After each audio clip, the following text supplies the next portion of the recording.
Well, it's time for me.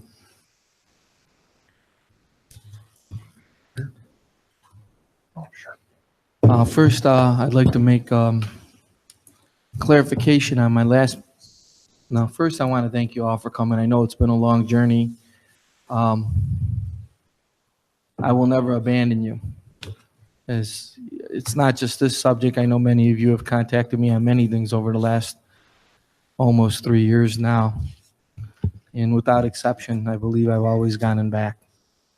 So, anyone has not had that service, please speak up. Endeavored really hard to be your best representative I can be.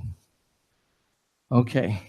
Thanks again for your support, your faith in me, and the faith in the system, for attending all the meeting and doing all the homework you did to bring about the outcome that came tonight.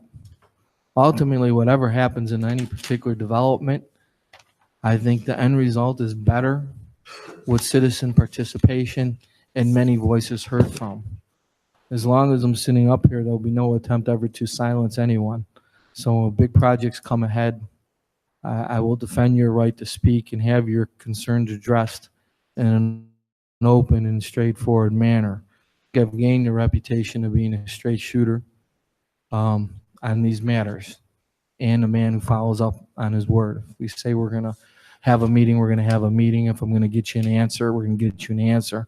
A number of people here asked for copies of the master plan and all kind of other data, and you got it without post haste. Is that correct? Yes. Okay. So that said, I need to make a clarification on my last council miscellaneous from last week. I had said during this, my last miscellaneous comments, that a prior council person took personal shots at me, specifically my weight, no big deal. I wasn't clear on who that was. It was the former council Ward 2 person. So it may have been construed that it was someone else, but it was not. It was the former Ward 2 council person.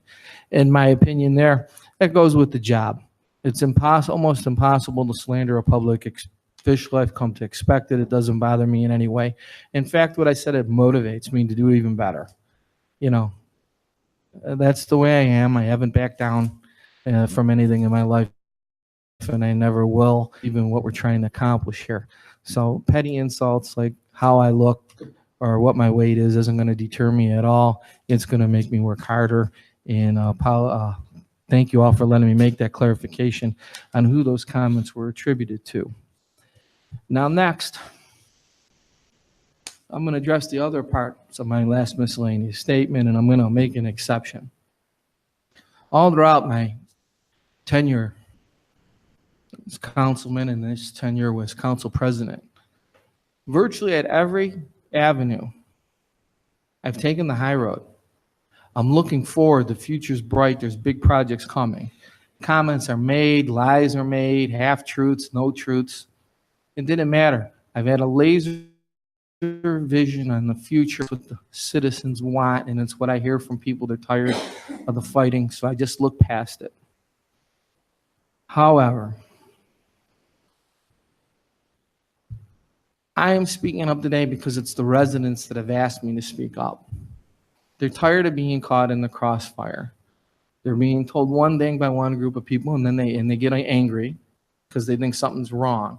And then they contact me, and I tell them the truth. And then they're angrier because they were lied to in the first place. And they're saying, hey, you got to speak up, because sooner or later the lie becomes the truth. So first of all, I'm going to give you an example of how I've always taken the high road. And this is just one example of many. Back on March 12th, I nonchalantly announced during a caucus meeting that the city needs to renegotiate the contract with Glenn's Landing. I didn't state why, I just said it was in the best interest of the city. Here's what happened by our former council people immediately after I said we're going to renegotiate. Former Ward 2 councilman, Council President Biasiotta embarrassingly announced on March 12, 2018, Council caucus that Glenn's Landing desires to renegotiate the contract for the purchase of the city land on Rockside. And that's the last I'm ever going to say about former councilman from Ward 2. Okay, now I'm going to move on to former councilman from Ward 3. In many of his posts, he says, I'm never running for anything again. Been very consistent since the last election, all the way up until last week. Yet earlier this year, he did run for something. He was on the ballot and was elected as the Ward 3 Democrat person. So he's elected. He's a leader in the community. Democratic Party official representing Seven Hills. I would hold a person elected to an office to represent the people of Seven Hills to a higher standard. So I want to make an exception tonight and correct many falsehoods that have been perpetuated. And it's truly an exception because from this point forward, I'm only looking forward to the bright future that's ahead. So after I made my comments that we need to renegotiate with the Glens Landing, here's what the Democratic Party official wrote. And there goes the Rockside development completely. It's over. Now, not only is what the mayor calls the food court dead in the water, but now the other developer for the mayor's super senior complex is backing out. I'm going to stop there and just note, I do not understand. This is one of the things that I wanted to clarify for the record, that there's been many derogatory remarks made about senior living centers by this person. And I get it, and I'll touch upon that a little later. But I want to point out for the record that while on council, this is the main 50-acre development on Rockside, that the council person that continually refers to it as the mayor's super center and all these derogatory comments about we don't need this. On October 11, 2016, preliminary development plan was approved with 260,000 square feet of senior living on the big development by the council person that now continues to deride it. This was further revised on February 18th, 17, also the big project to have 200 square thousand feet of senior living. I'll come back to what's proposed for the future. But that is what I'm saying, that why was it a great idea last year to have 260,000 square feet and on the main development, most valuable property? Okay? Now, first correction here. On the small property with no access to Rockside Road, the Omni Senior Living is well underway. The construction's there. It's a different parcel. It has no frontage.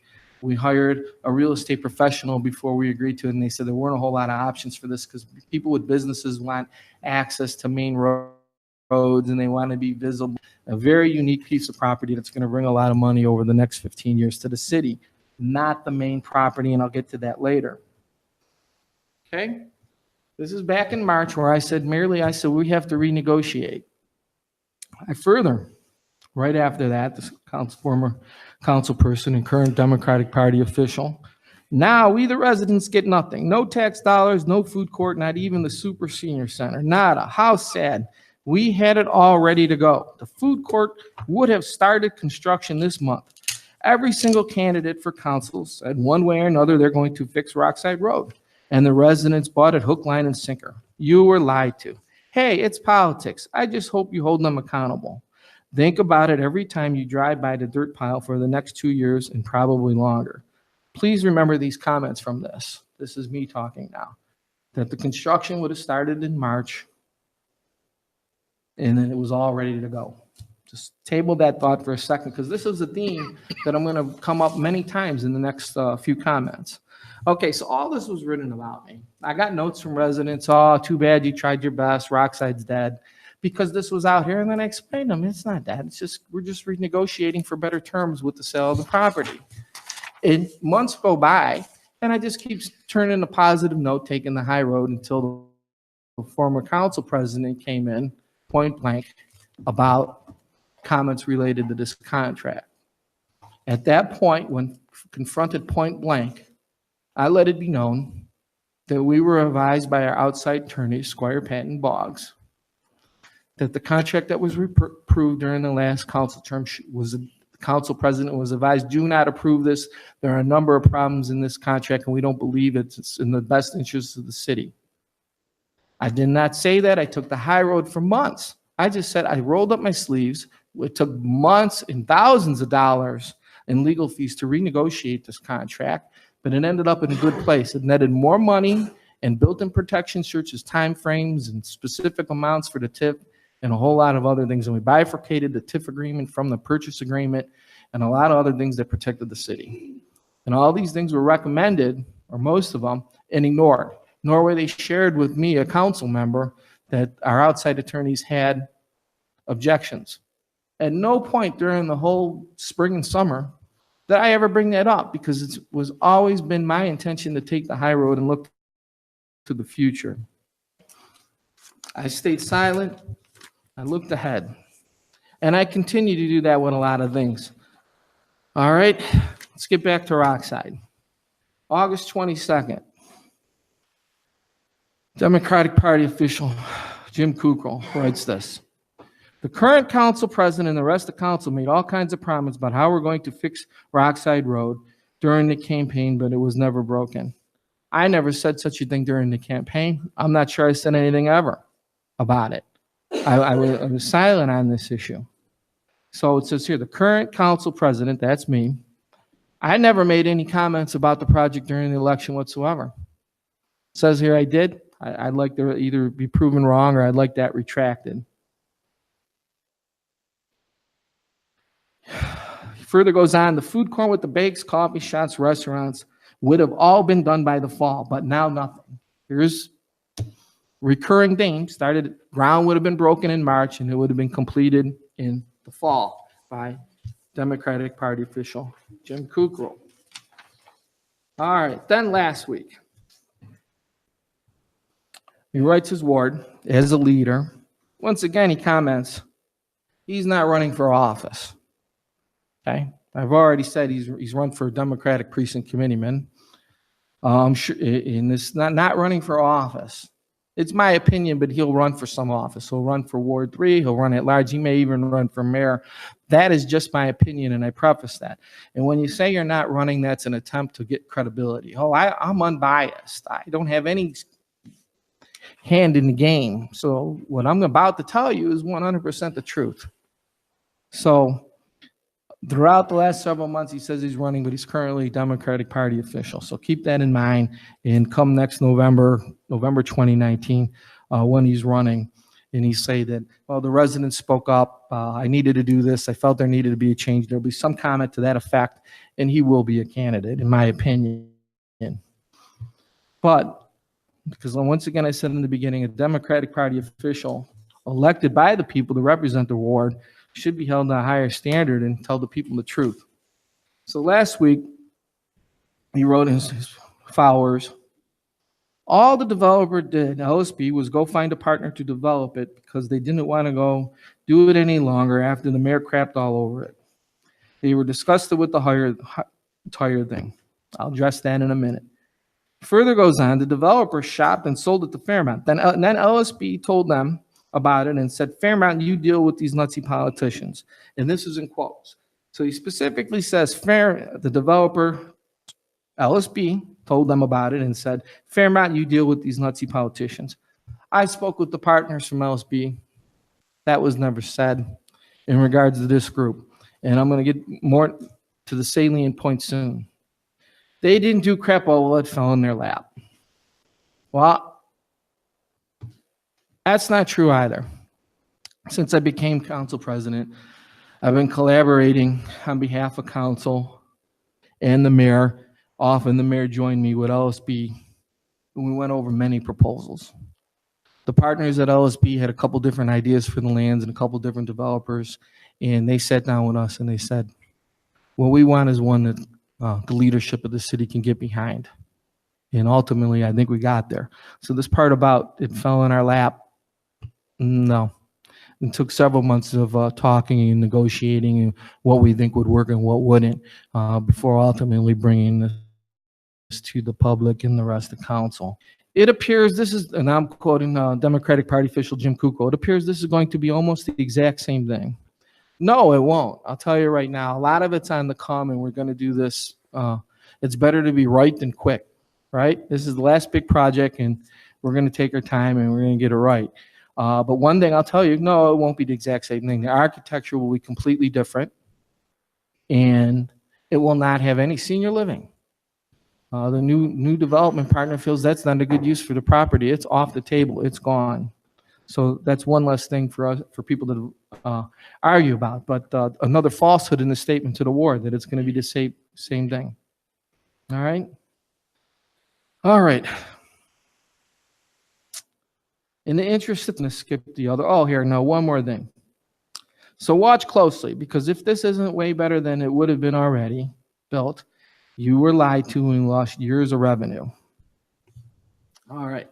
So here's the salient points. The Democratic Party official Jim Kukul has mentioned the Rockside being an eyesore. He's mentioned it being a dirt pile.